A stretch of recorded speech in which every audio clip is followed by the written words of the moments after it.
Hello बच्चों, आज की क्लास में हम डिस्कस करने वाले हैं हमारी यूक्लिड विभाजन प्रमेयिका यानी यूक्लिड्स डिवीज़न लेमा।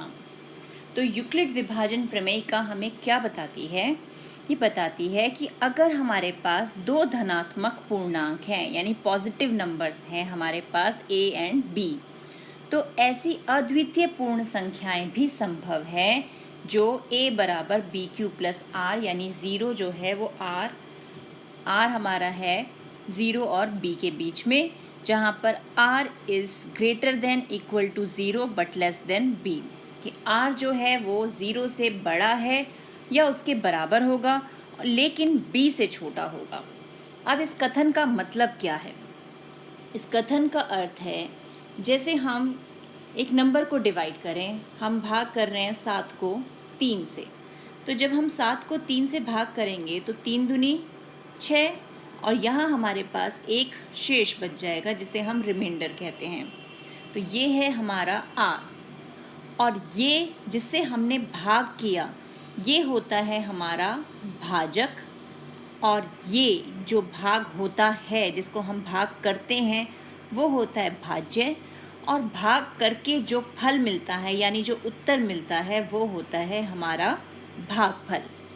तो हमने एक रिलेशन, एक संबंध पढ़ा हुआ है कि जो हमारा भाज्य होता है, भाज्य बराबर भाजक गुणा भागफल जमा शेष, ये हमने पढ़ा हुआ है।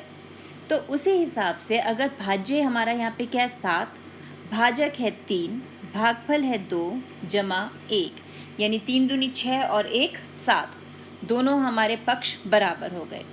तो यूक्लिड विभाजन प्रमेयिका जो है वो भी यही कहती है कि a कोई धनात्मक पूर्णांक, धनात्मक यानी पॉजिटिव नंबर, ये पॉजिटिव नंबर है ना हमारा 7, तो a बराबर b q plus R, q यानी कोशंट जिसे हम भागफल बोलते हैं, b हमारा भाजक है और r यानी रिमाइंडर जो हमारा शेष है।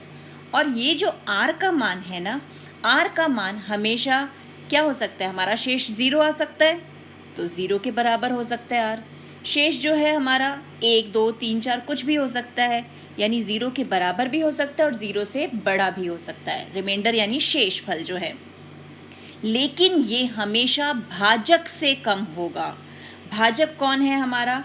भाजक है हमारा यहाँ पर 3, यानी भाजक है हमारा b, तो ये हमेशा भाजक से कम होगा। अगर भाजक से ज़्यादा हुआ यानी हमने भाग अपनी सही नहीं की। तो ये है हमारा यूक्लिड विभाजन प्रमेयिका कि हमारा जो a है वो बराबर है बी क्यू जमा आर के, कब? जब हमारे पास r यानी जो हमारा रिमाइंडर है, शेष जो है वो या तो 0 हो या 0 से बड़ा हो लेकिन भाजक से छोटा हो। तो ये हो गई यूक्लिड विभाजन प्रमेयिका। अब देखते हैं आगे क्या है। अब उदाहरण दिया है, दर्शाइए कि प्रत्येक पॉजिटिव सम पूर्णांक 2q के रूप में होगा जबकि प्रत्येक पॉजिटिव विषम पूर्णांक 2q प्लस 1 के रूप में होगा, जहां q एक पूर्णांक है।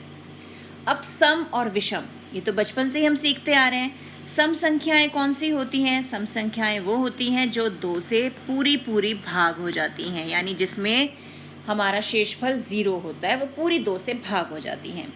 और विषम संख्याएं कौन सी होती हैं?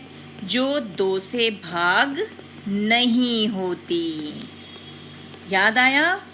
तो विषम संख्याएं कौन सी होती हैं? जो 2 से भाग नहीं होती। अब हमें यही सिद्ध करना है कि कोई भी समपूर्णांक यानी कोई भी हमारा सम जो भी अंक है वो 2q के रूप में होगा, क्योंकि अगर हम वैसे भी देखें 2 का पहाड़ा पढ़ो तो 2 एकम 2, 2 दूनी 4, 2 तिया 6, तो ये 2 ये 4 ये 6 सब सम संख्याएं हैं। अब ये इसके 1 2 3 हम रख रहे हैं, इसकी जगह हम 4 5 6 7 8 9 अनगिनत संख्याएं रख सकते हैं, यानी 2 और जो ये 1 2 3 हम नंबर रख रहे हैं उसकी जगह हम q मान लें। q का मान जो है हम कभी 1 रख रहे हैं कभी 2 रख रहे हैं और हर बार गुणा करने पर हमें सम संख्या मिल रही है। तो हमें ये सिद्ध करना है कि समपूर्णांक तो 2q के रूप में होगा और विषम होगा 2q प्लस 1 के रूप में। तो अब इसे हल कैसे करेंगे? हमने मान लिया कि a एक धन पूर्णांक है और b बराबर 2, क्योंकि हमें 2 से भाग करना है ना। तो यूक्लिड विभाजन प्रमेयिका के अनुसार जो भी हमारा a बराबर bq प्लस r है, उसमें r यानी जो हमारा शेष होगा, शेष जो होगा वो किस में होगा? 0 से बड़ा या उसके बराबर, लेकिन b से छोटा। और b इस समय हमारे पास क्या है? b है 2, यानी r की वैल्यू हो सकती है हमारे पास 0 के बराबर हो सकती है, 1 हो सकता है, और क्या हो सकता है? b से छोटा। b हमारे पास क्या है? b है 2, यानी 0 और 1, हमारे पास 2 ही संख्याएं हैं यहाँ पर। तो अब हम एक एक करके a बराबर b प्लस जो q है हमारा, उस bq प्लस r, उसमें वैल्यू रखते हैं। तो पहले a बराबर 2q, क्योंकि b हमारा 2 है, 2q प्लस 0, तो 2q आंसर आ जाएगा जब हमने r को 0 रखा। फिर a बराबर 2q जमा 1, जब हमने r की जगह 1 रख दिया। तो अब अगर हम 2q को 2 से भाग करेंगे तो ये पूरा पूरा कट जाएगा, सिर्फ q बचेगा। 2q बटा 2, 2q को 2 से भाग करेंगे, 2 2 कैंसिल, q बच गया, यानी ये 2 से भाग हो रहा है तो समपूर्णांक हो गया। लेकिन जब हम 2q प्लस 1 को भाग कर रहे हैं तो हमारा 1 तो भाग नहीं हो पाएगा, तो ये 2 से भाग नहीं हो पा रहा, तो क्या हो गया? विषम पूर्णांक।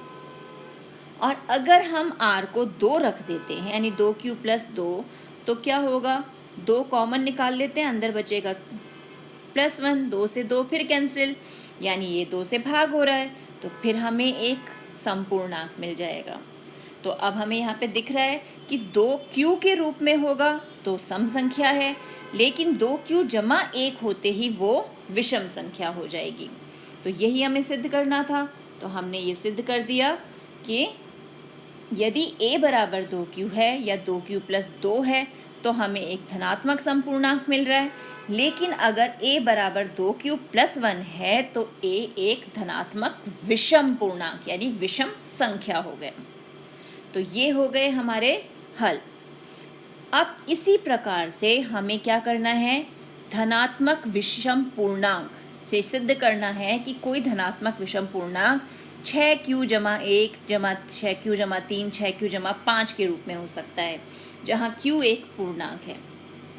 अब इस 6q जमा 1 को हम अपने फॉर्मूले से कंपेयर करें तो क्या है हमारा फॉर्मूला? a बराबर bq प्लस r, यानी ये हो गया bq प्लस r के बराबर। तो यहाँ पर हमारा b किसके बराबर है? b है 6 के बराबर, क्योंकि q और q, r ये हो गया, तो b यहाँ पर 6 है। जब हमें b पता चल गया तो अब हम r देख सकते हैं। r क्या क्या हो सकता है? r होगा 0 के बराबर होगा या 0 से बड़ा होगा, लेकिन b से छोटा, और b है 6, यानी b से छोटा। तो क्या क्या नंबर आ सकते हैं? 0 1 2 3 4 5। 6 नहीं लेना क्योंकि 6 से छोटा रखना है, हमें 6 के बराबर नहीं करना। तो अब हम इसे हल करना शुरू करें तो हमारे पास क्या आएगा? हमें पता है a बराबर bq जमा r, और यहाँ b है हमारे पास 6, तो r की वैल्यू 0 से शुरू करेंगे। 0 1 2 3 4 और 5 पे रुक जाएंगे, यानी 6 से बिल्कुल एक संख्या पहले हम रुक गए। ये हमारी हो गई r के मान। अब हम इसमें वैल्यू रखते जाते हैं। a बराबर b की जगह रखा 6q जमा पहली बार r रखा 0, यानी जब हमारा r बराबर 0 है तो ये बन गया a बराबर 6q जमा 0। फिर a बराबर 6q जमा, अब किसकी बारी आ गई? 1 की। अब हमने r को रख दिया 1, यानी जब r बराबर 1। इसी प्रकार a बराबर 6q जमा 2, a बराबर 6q जमा 3, a बराबर 6q जमा 4, a बराबर 6q जमा 5। और यहाँ पर आता रहेगा जब r बराबर 2, r बराबर 3, r बराबर 4 और r बराबर 5। ये हो गया हमारे पास। अब हमें चेक करना है कब ये सम होगा और कब विषम होगा। तो सम कब होगा? जब ये 2 से भाग होगा, और अगर 2 से भाग नहीं होगा तो ये हो जाएगा विषम, है ना। तो अब हम 6q को चेक करते हैं। 6q 2 से भाग होगा, 2 तिया 6, यानी 2 पूरा कट रहा है यहाँ पर, तो 3q उत्तर आ रहा है, तो ये हो गया सम। ये सम हो गया। अब हम 6q जमा 1 को देखते हैं। 6q, उसके नीचे भी 2 दे दिया और 1/2 भी। ये तो कट रहा है, लेकिन 1/2, 1 2 से कटेगा? 1 2 के पहाड़े में आता है क्या? नहीं आता। तो ये हो गया विषम। अब यहाँ पर हम यही चेक करेंगे कि जो हमारी संख्याएं हैं वो 2 के पहाड़े में आती हैं या नहीं। 6 2 के पहाड़े में आता है? जल्दी बताओ। शाबाश। और 2 तो आता ही है, यानी ये दोनों की दोनों संख्याएं 2 के पहाड़े में आ रही है, तो ये हो गया सम संख्या। अब 6 तो 2 के पहाड़े में आता है, हमने देख लिया। 3 2 के पहाड़े में आता है क्या? 2 एकम 2, 2 दूनी 4, 3 तो आया ही नहीं, यानी ये हो गया विषम। अब ये 6 और ये 4, दोनों की दोनों संख्याएं 2 के पहाड़े में, 2 तिया 6, 2 दूनी 4, यानी ये भी सम हो गया। और यहाँ ये 6 और 5, 6 तो पता है हमें 2 के पहाड़े में आता है, 5 2 के पहाड़े में आता है क्या? 2 दूनी 4, 2 तिया 6, 5 तो नहीं आया, तो ये हो गया विषम। तो अब हमारे पास विषम कौन कौन से मिल गए हमें? एक तो मिला a बराबर 6q जमा 1, 6q जमा 3 और 6q जमा 5। यही हमें सिद्ध करना था ना। देखिए प्रश्न को, क्या सिद्ध करना था हमें प्रश्न में?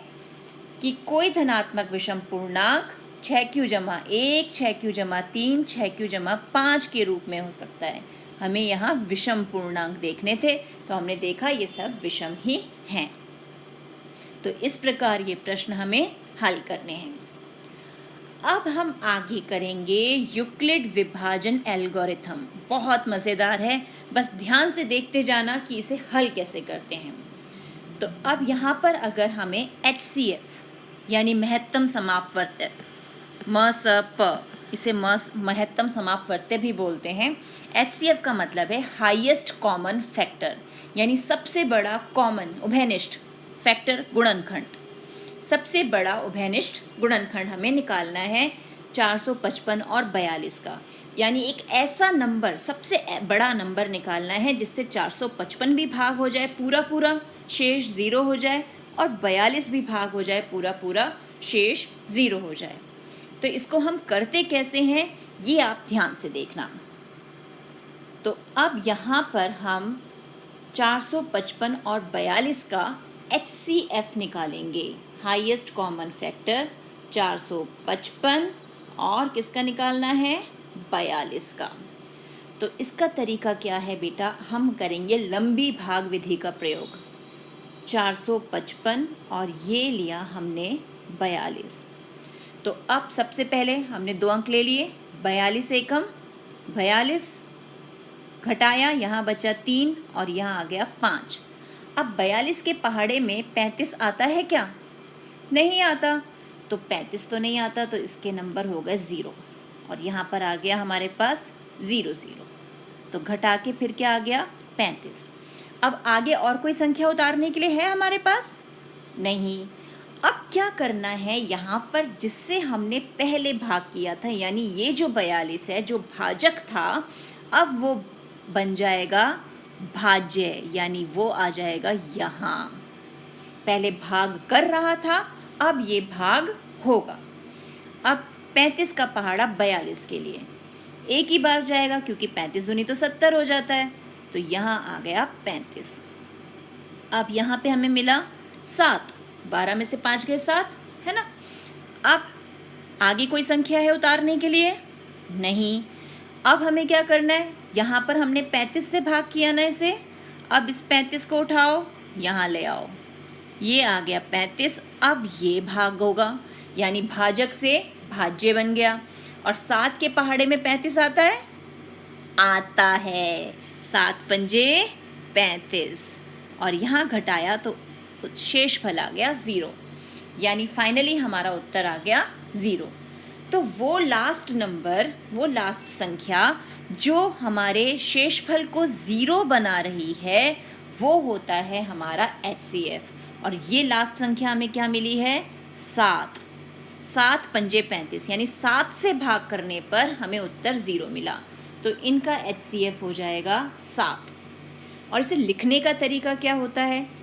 जैसे मैंने आपको बताया था, भाज्य बराबर क्या बताया था? भाजक गुणा भागफल और जमा में शेष, है ना।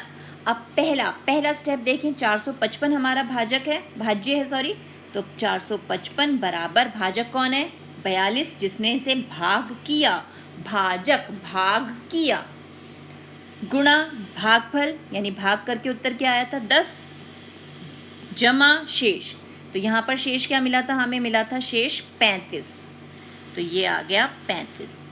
दूसरी बार अब ये जो 42 है, ये 42 ये बन गया हमारा भाज्य, 35 हमारा बन गया भाजक, भागफल था 1 और शेष आया था 7।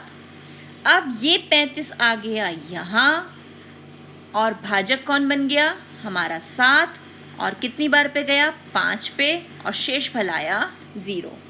तो ये है हमारा यूक्लिड डिवीज़न एल्गोरिथम, यानी यूक्लिड विभाजन एल्गोरिथम। उसके द्वारा हम HCF इस प्रकार निकालते हैं। ठीक है, आप 1-2 बार प्रैक्टिस करोगे, बहुत अच्छे से क्लियर हो जाएगा। अब देखते हैं आगे क्या है। अब आगे तो हमारे लिए क्वेश्चन दिया है, हमें सॉल्व करना है। क्या दिया है हमें? यदि दोनों कक्षाओं के सेक्शन बनाने हैं जहां विद्यार्थियों की संख्या हर सेक्शन में समान हो, तो विद्यार्थियों की समान संख्या वाले अधिकतम कितने सेक्शन बन पाएंगे। यानी अब यहाँ पर हमें 2 कक्षा मतलब विद्यार्थी दिए हुए हैं कक्षा 9 के। एक तो 576 विद्यार्थी एक जगह हैं और 448 विद्यार्थी कक्षा 10 के हैं। हमें यहाँ पर क्या करना है? सेक्शन बनाने दोनों कक्षाओं के और हर सेक्शन में समान नंबर रखने हैं और ऐसे समान नंबर वाले अधिकतम यानी हाईएस्ट कितने सेक्शन बन जाएंगे। तो अब जब ये शब्द अधिकतम यूज़ हो रहा है तो इसका मतलब हमें HCF हाईएस्ट कॉमन फैक्टर ढूंढना है। तो इसको भी करते हैं। अब हमारे पास कितने विद्यार्थी हैं? एक जगह हैं 576 विद्यार्थी यानी 576 और एक जगह हैं 448 विद्यार्थी। तो हमें निकालना है HCF। तो हम यूक्लिड विभाजन प्रमेयिका का प्रयोग करेंगे। तो अब इन दोनों में बड़ी संख्या कौन सी है? ऑब्वियसली 576 बड़ी संख्या है, तो हम 576 को रखेंगे अंदर और 448 को रखेंगे भाजक के रूप में। ठीक है, अब हम इसे भाग करना शुरू करेंगे। तो 448 एक ही बार जाएगा, 448 एकम 448, माइनस किया, यहाँ आया 8 और यहाँ बचा 2 और ये 1। अब और कोई संख्या हमारे पास आगे है यहाँ उतारने के लिए? कोई संख्या नहीं है। तो मैंने आपको बताया था जो भाजक है वो बन जाएगा भाज्य, यानी ये 448 आ गया हमारा यहाँ पे। ठीक है, देख रहे भाग के अंदर भाग, भाग इसलिए इसे लंबी भाग विधि कहते हैं क्योंकि भाग में भाग जब तक शेषफल 0 ना मिल जाए। अब ये 128 जो शेषफल था अब ये बन गया हमारा भाजक। अब 128 448 पर कितनी बार जाएगा? 3 बार। तो यहाँ आ गया हमारे पास 384, माइनस कर देते हैं तो ये मिला 4 और ये मिला 6। तो शेषफल फिर 0 नहीं हुआ।